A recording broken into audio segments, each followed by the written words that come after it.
Is the Technics SL-1210GR worth the money?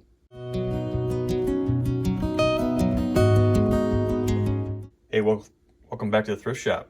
Yeah, finally, back on vinyl. Sorry for all the IEM reviews and all the weird stuff. Sorry about that. So I've been using this for, gosh, 5 months now. Absolutely love Technics. And, you know, this is a big step up if you're going from, you know, the 1200 standard model, you know, or the 1500C, which I previously had. I can say that, you know, I don't use the DJ functions, so I really don't need all the DJ stuff that this thing has. But it's really nice to have this. So the question is, number one, is it worth it? Number two, this is now made in Malaysia. I was really hoping that when I picked this up, it was one of the last manufactured 1210s out of Japan, and I was wrong. Oh well. So let's get into this thing. So let's talk about some of the functions. Number one, you have a very nice light. It's not blinking. That's just due to the camera frequency and the light frequency, but it starts up fast. The buttons are really nice, really hard. Stops on a dime, starts great. You can see it's locked in. We'll switch to 45 here. You can see it swap, and then see how fast it locks in, and you can do 78. There, it locked.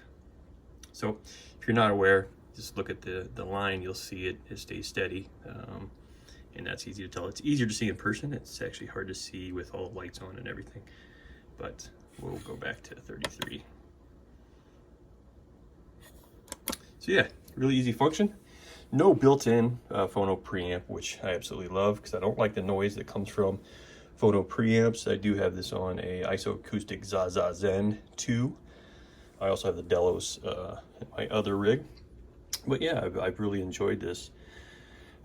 This arm is absolutely great. You know, I would love to go up to the the 1200G and, you know, get that magnesium arm, but nothing wrong. I am using a urethane mat. I don't use the built-in rubber one that comes with it. I've never liked rubber or felt, and yeah, I really enjoy this. Take this off. Hope I can do it with one hand. You can see here, it's easy to pick up, and you can see the magnet structure down below. I do also use the Acromat. This is specifically built for Technics.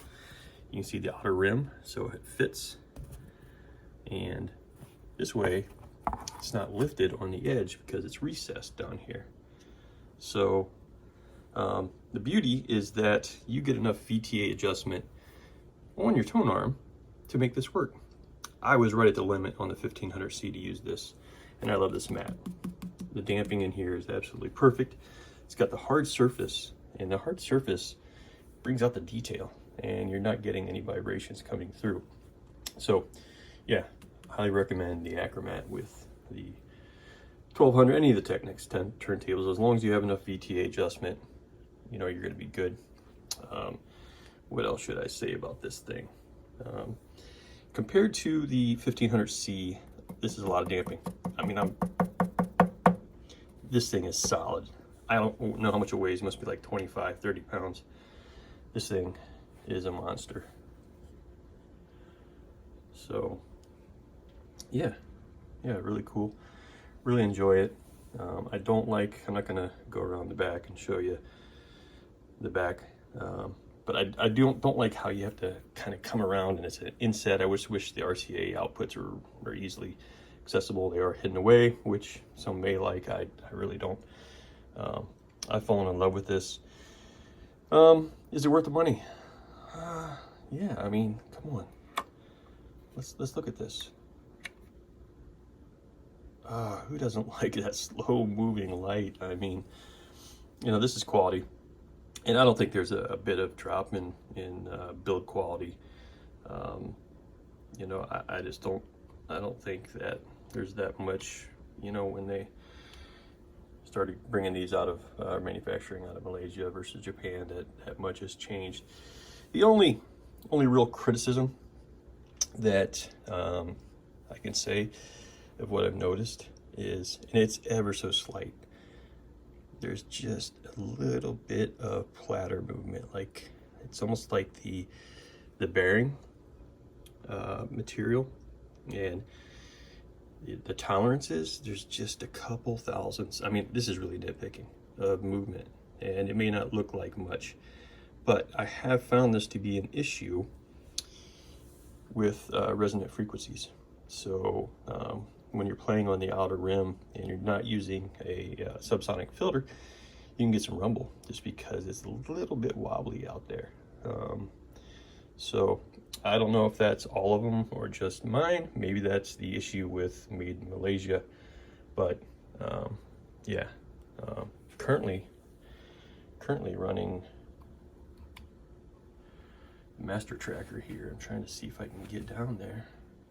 MoFi Master Tracker. This has been replaced with a boron cantilever, and currently I'm running a Audio God. That's right, Audio God phono preamp, and I will have a review coming up of it. I've had it in now for about 4.5 months, and this thing is a monster, a real monster. And guess what? You can't get them anymore. That's right. So no reason to really review it because you guys can't buy it.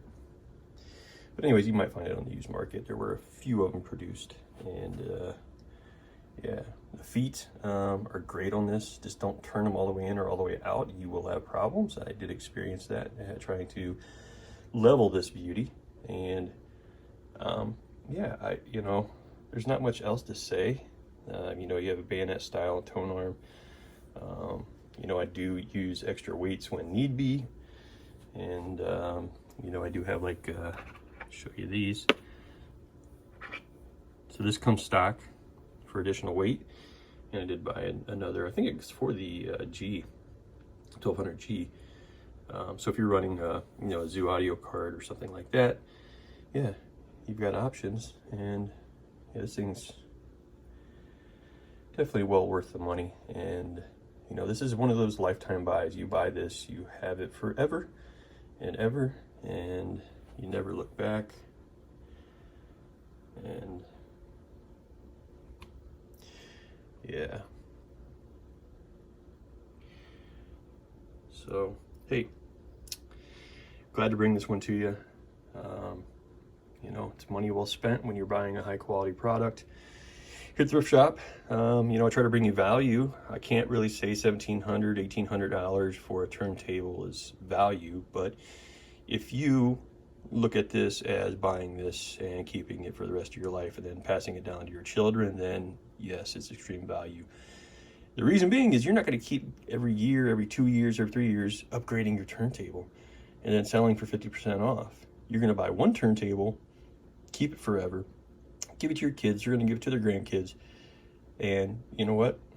This becomes a family heirloom, and that's why you buy a Technics 1210 or 1200GR.